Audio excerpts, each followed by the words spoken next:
Alice Wester, Executive Director and Founder of Youth Towers Incorporated, which is a continuum of care working to prevent and end homelessness for young people between the ages of 19 to 26 and younger if we have parental consent or if we have permission from the Department of Human Resources. The young people that we serve are many times coming from high-risk behavior, high-risk environments, and also from the Department of Human Resources system, such as DHR. These young people many times age out at 21 or emancipate out at 19, or young people who just don't have enough resources in order to be able to have housing stability. So guess what? We have transitional housing where young people learn their basic living skills and are able to transition into their own housing, which is called rapid rehousing, to where they're able to sign their own lease and have their own housing. Not only do we help with stability, housing stability, we also help young people to be able to keep and maintain their housing once they receive it.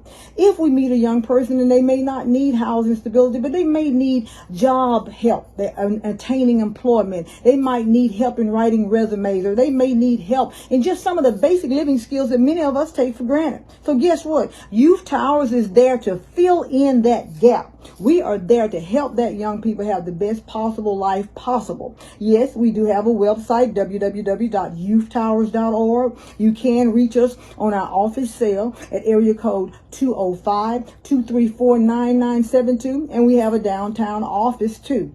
We assess the young person first, we see what those needs are, and then if we can't help them, guess what? We work with 43 other agencies that's under the umbrella of one roof.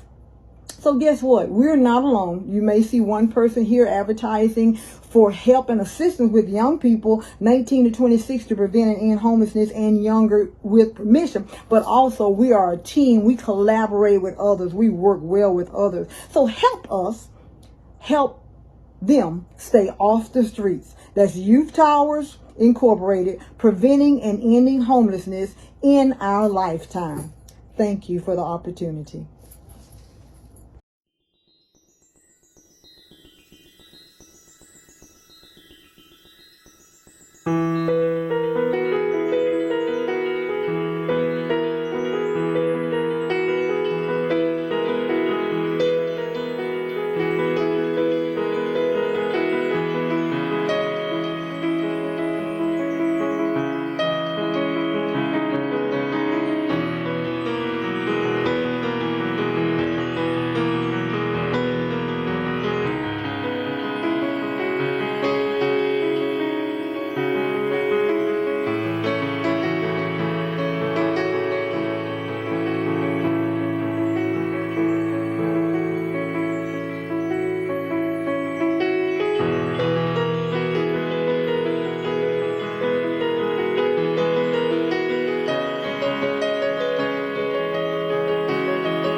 We begin with words by Erica Hewitt. Let us remember and celebrate this morning that each of our bodies was woven together in the depths of mystery. Cells multiplying, tissues taking form, organs taking up their function, all under the silky cover of skin. Let us gather in reverence for the gift of these bodies, whatever their ages, their shapes, their abilities, and may we know them to be channels of the world coming alive through us. These bodies, these blessings bring the world to life through seeing, taste, hearing, scent, and touch. May we bring to our delicately woven bodies a sense of sacred caretaking. In doing so, let us also be grateful for the embrace of the holy, the presence that creates and sustains life, the mystery that knit together each of our bodies, and the force of love that celebrates our desires. Come, let us worship together.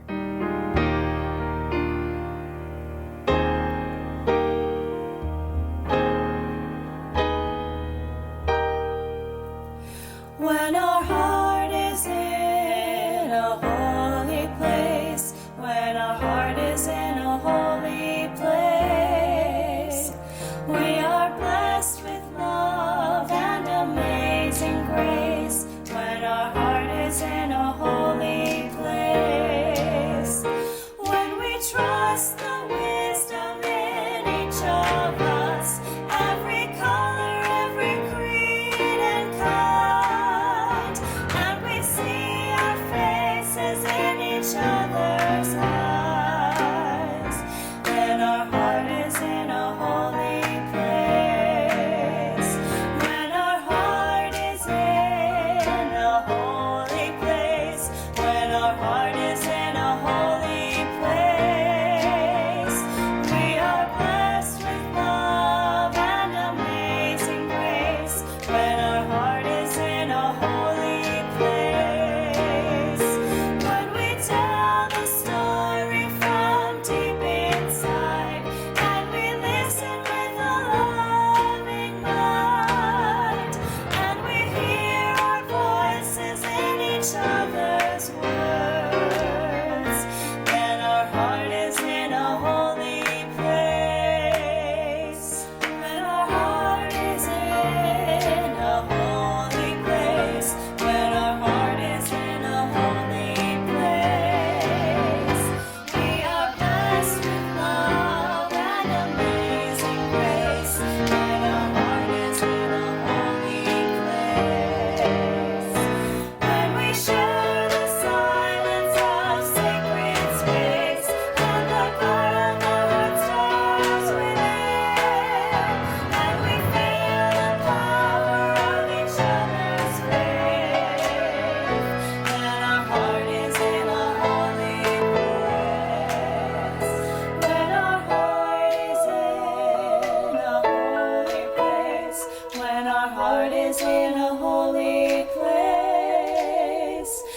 are blessed with love and amazing grace when our heart is in a holy place. When our heart is in a holy place.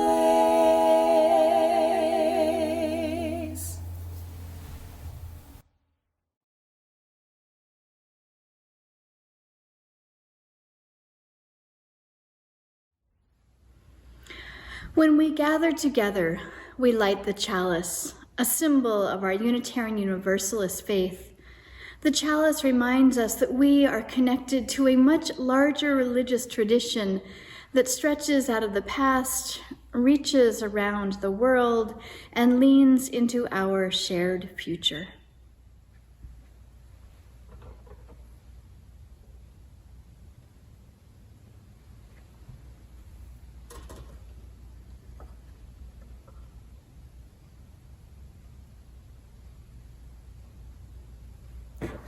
Rise up, O flame, by thy light glowing, show to us beauty, vision, and joy. Rise up, O flame, by thy light flame, show to us beauty, show to us beauty, vision, and joy. Rise, thy light flame, shine to us flame, shine to us beauty, shine to us beauty. Rise, thy light flame, shine to us flame, shine to us beauty, shine to us beauty. Rise, thy light flame, shine to us flame, shine to us beauty, shine to us beauty, vision and joy. Rise up, O flame, by thy light glowing, show to us beauty, vision and joy.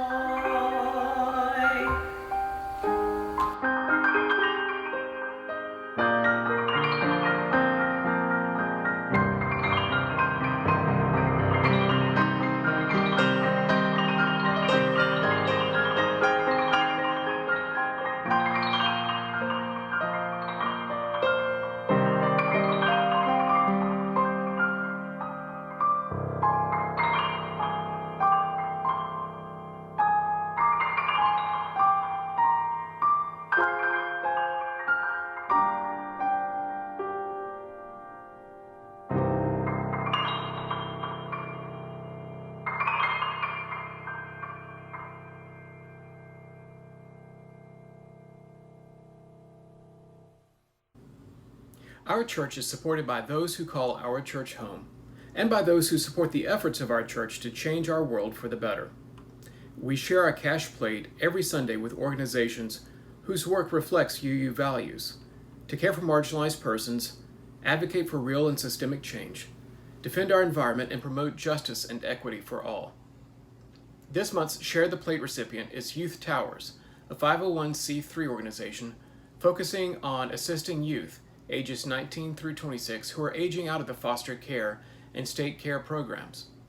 Youth Towers helps young adults find housing, have interim housing, jobs, do life skills training, provide bus passes, etc.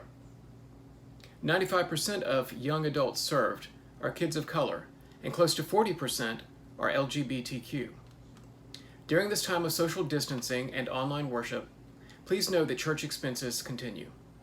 Therefore, we very much appreciate you continuing to pay your pledge or offer your donation by either mailing a check to the church office or using PayPal or Venmo.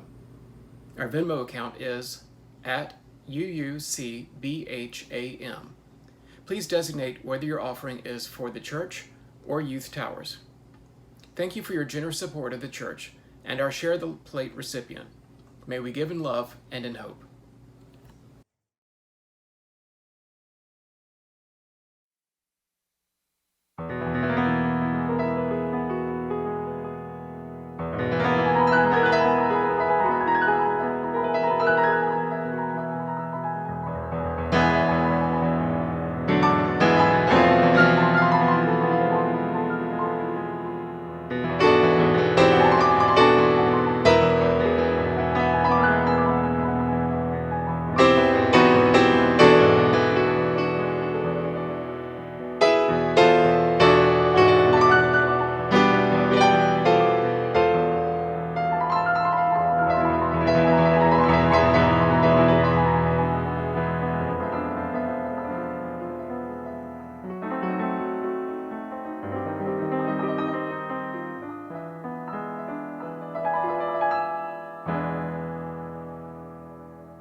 Let us enter into a time of prayer and reflection with words by John Saxon. Listen, can you hear it? The Spirit is calling. It calls us in the silence and through the noise and busyness of our daily lives. It calls us in the brightness of the day and the darkness of the night, in times of hope and despair. Listen, can you hear it? The Spirit is calling. It doesn't matter what you call it, for it has no name and has many different names. The Spirit of life, the Spirit of love, the Spirit of compassion, the Spirit of hope, the Spirit of justice. Listen, can you hear it? The Spirit is calling. It is calling to you and to me. It's calling us to greater wholeness, greater connection, greater service, greater love. It's calling us to heal the brokenness within ourselves, in others, and the world. It's calling us to live more deeply. It's calling us to beauty. It's calling us to laugh and dance and sing. It's calling us to live through life's pain and sorrow. It's calling us to live courageously and kindly, to speak our truth in love, to bend the moral arc of the universe towards justice. It's calling us into community. It's calling us into the greater life of all. Listen, can you hear it? The Spirit is calling. Listen, listen, listen.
Hello to all the young and young at heart, and welcome to this week's A Time for All Ages.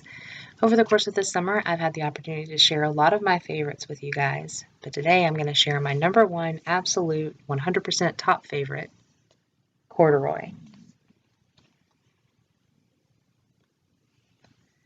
Corduroy is a bear who once lived in the toy department of a big store. Day after day, he waited with all the other animals and dolls for somebody to come along and take him home.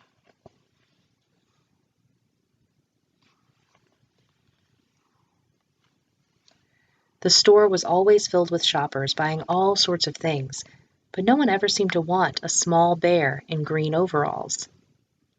Then one morning, a little girl stopped and looked straight into Corduroy's bright eyes. "Oh, Mommy," she said, "look, there's the very bear I've always wanted." "Not today, dear," her mother sighed. "I've spent too much already. Besides, he doesn't look new. He's lost the button to one of his shoulder straps."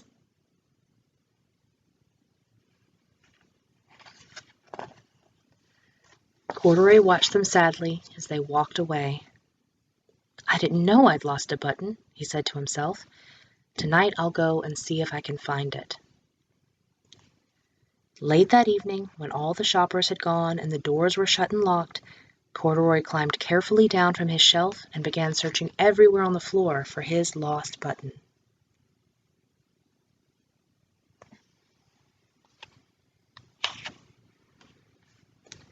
Suddenly, he felt the floor moving under him. Quite by accident, he had stepped onto an escalator, and up he went. Could this be a mountain? He wondered. I think I've always wanted to climb a mountain. He stepped off the escalator as it reached the next floor, and there, before his eyes, was a most amazing sight. Tables and chairs and lamps and sofas, and rows of beds. "This must be a palace," Corduroy gasped. "I guess I've always wanted to live in a palace."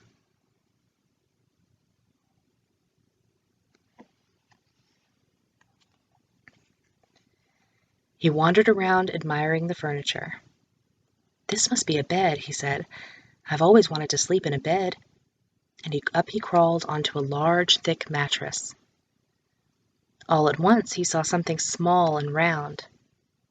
"Why, here's my button," he cried, and he tried to pick it up, but like all the other buttons on the mattress, it was tied down tight.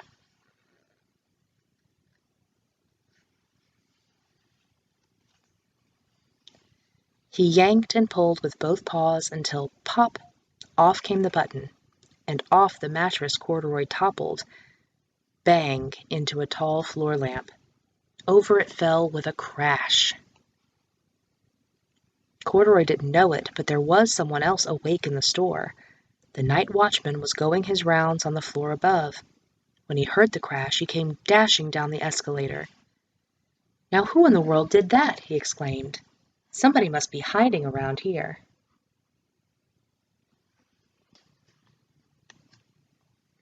He flashed his light under and over sofas and beds until he came to the biggest bed of all, and there he saw 2 fuzzy brown ears sticking up from under the cover. "Hello," he said.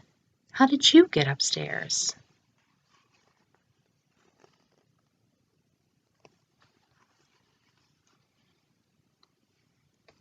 The watchman tucked Corduroy under his arm and carried him down the escalator, and set him on the shelf in the toy department with the other animals and dolls. Corduroy was just waking up when the first customers came into the store in the morning, and there, looking at him with a wide, warm smile, was the same little girl he'd seen only the day before. "I'm Lisa," she said, "and you're going to be my very own bear. Last night I counted what I've saved in my piggy bank, and my mother said I could bring you home."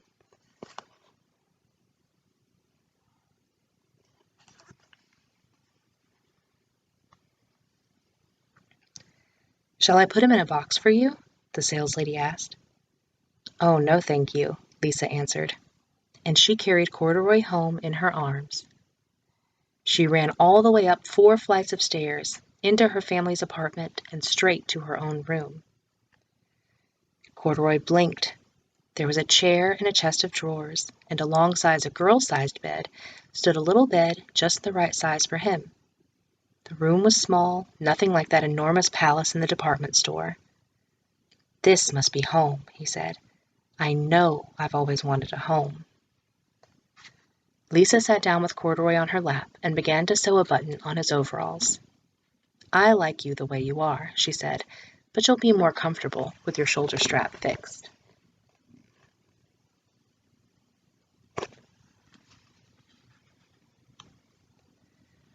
"You must be a friend," said Corduroy.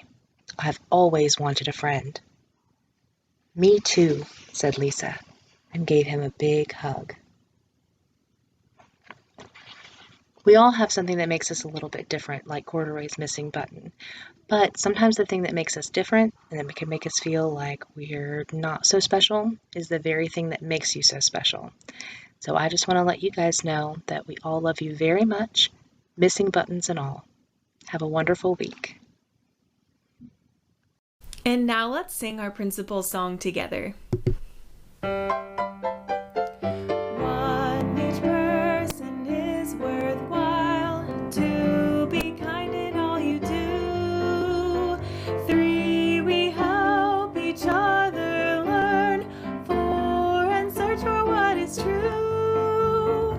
Five, all people get a vote. Six, build a just and peaceful world. Seven, we take care of the earth. That will bring us back to me and you too.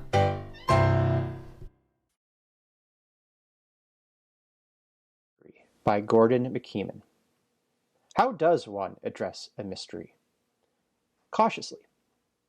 Let us go cautiously, then, to the end of our certainty, to the boundary of all we know, to the rim of uncertainty, to the perimeter of the unknown which surrounds us. Reverently. Let us go with a sense of awe, a feeling of approaching the powerful holy whose lightning slashes the sky, whose persistence splits concrete with green sprouts, whose miracles are present in every place and moment.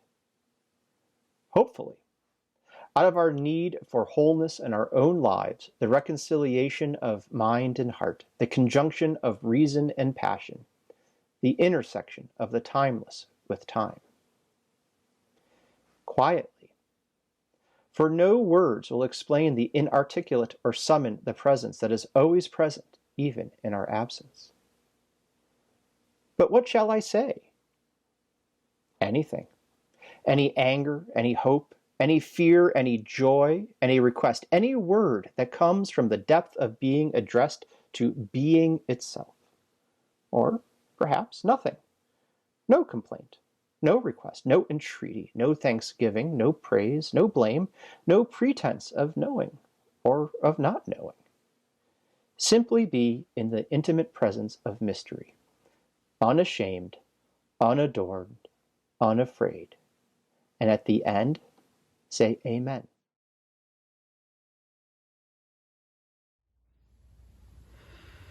It was the second time I had one of those experiences. I was counting my cash register at the beginning of my shift. $35 in ones, a bunch of fives, a couple of tens, maybe a 20. A coworker offhandedly asked me a question, something like, "Hey, which way did you come in today?" I started to respond. I rode my bike along the riverway. And as I pictured the river in my mind's eye and the paved bike path, I suddenly shot out of myself and saw the entire city spread out below me. The river winding through the land, the city built on top of pastures, on top of fishing villages, and above me, the blue sky arched above. There were shining, crisscrossing lines above connecting all. Everything, the eternity, the past, the now, and the next. Looking back towards the planet, I was not sure what home was, or what work was, or where those things were in relation to anything else. I had just said that I had ridden my bike along the riverway. But what was Riverway? And what was I? And what did it mean to go someplace when everything was everywhere? And then suddenly I wondered, where am I? Am I lost? And then I was back at the desk and my coworker was walking out the door saying, "See you later." Shaken, I chose an apron and headed out to serve coffee. It was the second time that I had had a transcendent experience when my consciousness abruptly shifted from regular day-to-day consciousness to something altogether different. I don't remember the first time, but I recognize the feelings and the knowing. The philosopher and psychologist William James called these moments religious experiences. Others have called these spiritual, mystical, or ecstatic experiences. More recently, these flashes of connection have been called peak experiences, or being in the flow. Often these moments include feelings or knowings of complete and utter connection, oneness of all, blissful peace, all-encompassing love, never-ending vastness, or a deep, silent knowing. Often one's sense of self diminishes. Sometimes everything all around seems brighter or shimmering in the connectedness or more alive than it did before. However you describe or whatever you call these moments, they can be euphoric and may inspire life changes, but they may also be startling or frightening. In his book, After the Ecstasy, The Laundry, How the Heart Grows Wise on the Spiritual Path, Jack Kornfield shares the story of a teacher's experience of a transcendent moment during an extended meditation retreat. The teacher said, "One afternoon, I lay down to meditate in the heat of the day. My eyes closed and effortlessly,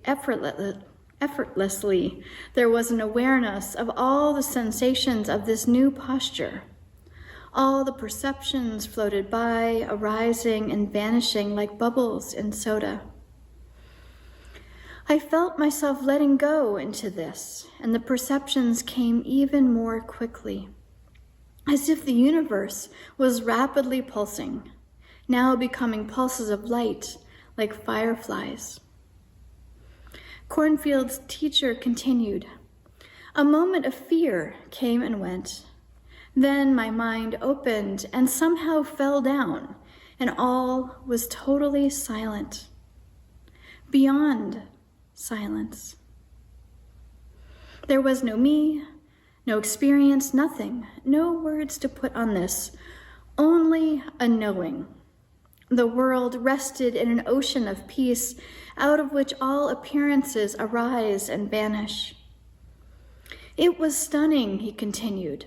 "I knew the essence of consciousness to be this vast space, and beyond this world, where everything is born, changes, and dies, is this ever-present reality." I deeply appreciate that the Unitarian Universalist tradition, which we all share, draws from many sources, including the direct experience that transcends mystery and wonder, affirmed in all cultures, which moves us into a renewal of the spirit and an openness to the forces which create and uphold life.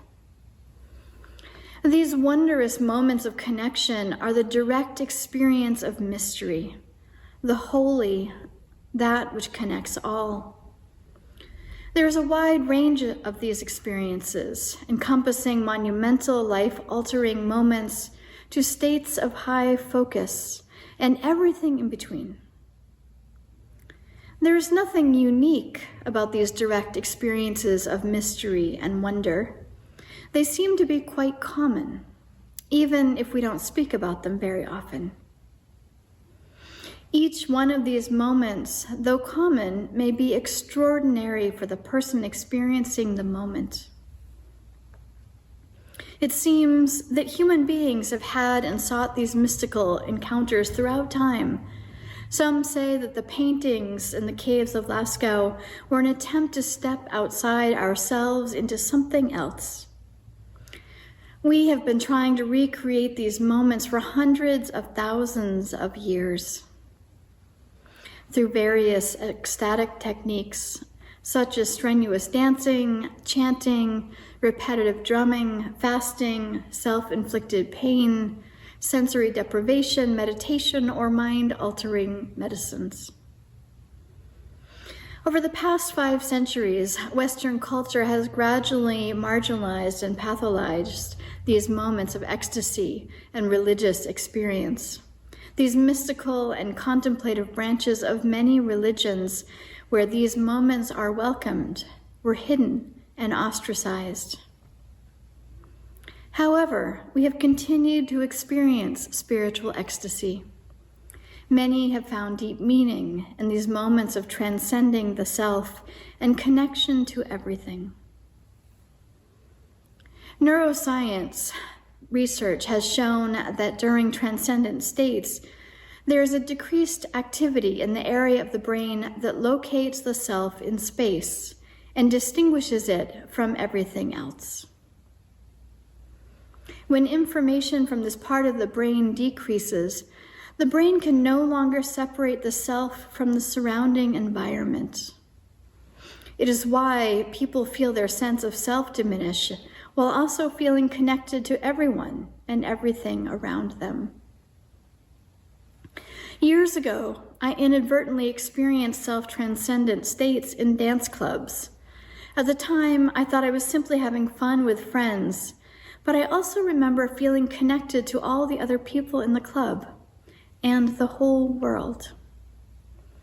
It was only years later when I participated in Sufi zikr, which is a ritualistic, rhythmic chanting and dancing of the names of Allah, guided by a religious leader, that I began to develop a new understanding of my experience dancing in nightclubs.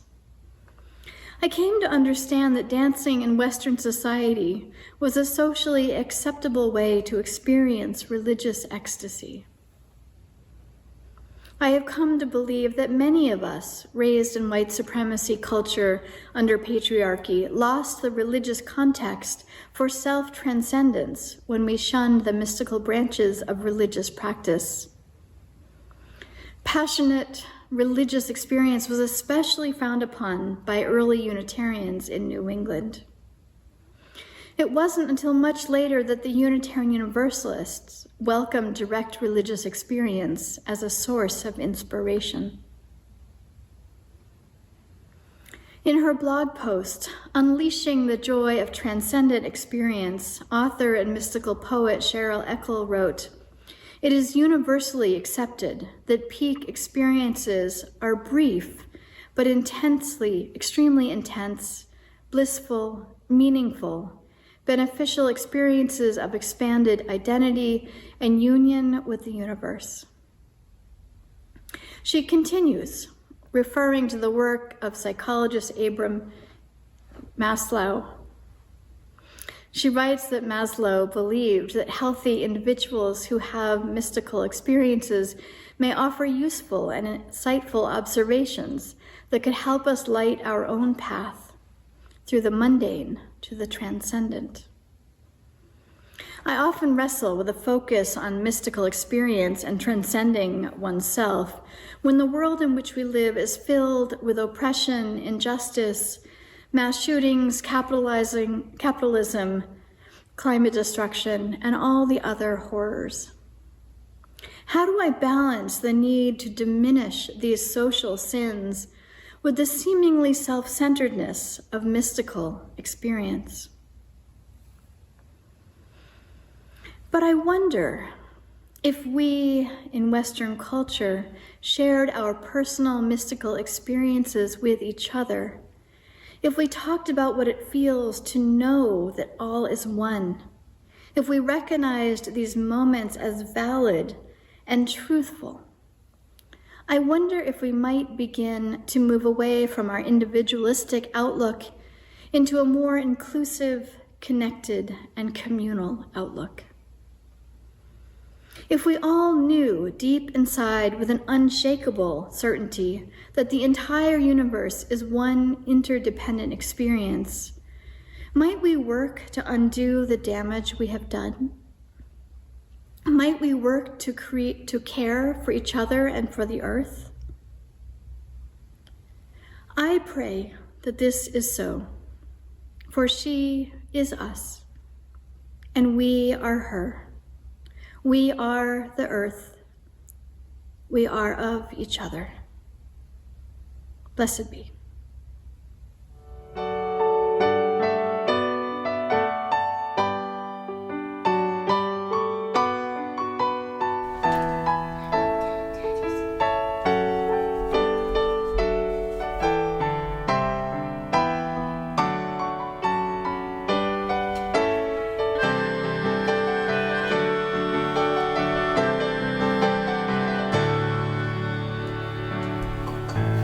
Knowledge, they say, drives wonder from the world. They say it's still all the dust ablaze. With marvels at their feet, when Newton's laws foretell that knowledge one day shall be solved.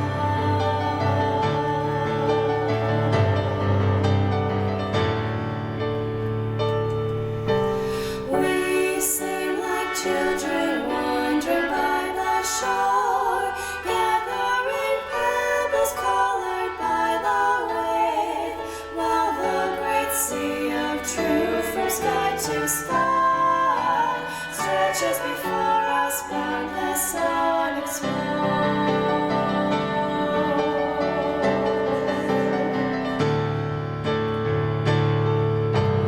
Knowledge, they say, drives wonder from the world. They say it's still all the dust ablaze. With marvels at their feet, when Newton's laws foretell that knowledge one day shall be solved.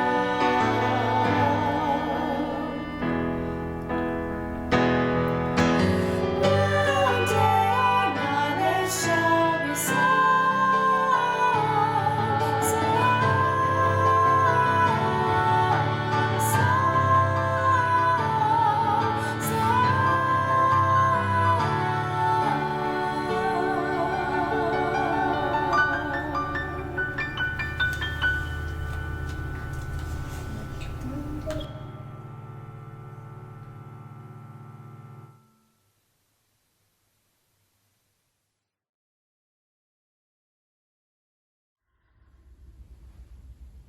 Let us extinguish the flame with these words by Antonia Bell Delgado. May we find the courage to revel in the experience of mystery. May we approach the unknown with excitement, even if we can only muster a tiny bit. May we celebrate the curiosity that leads to searching. May we meet ourselves and each other along the way and love us unapologetically. May it be so.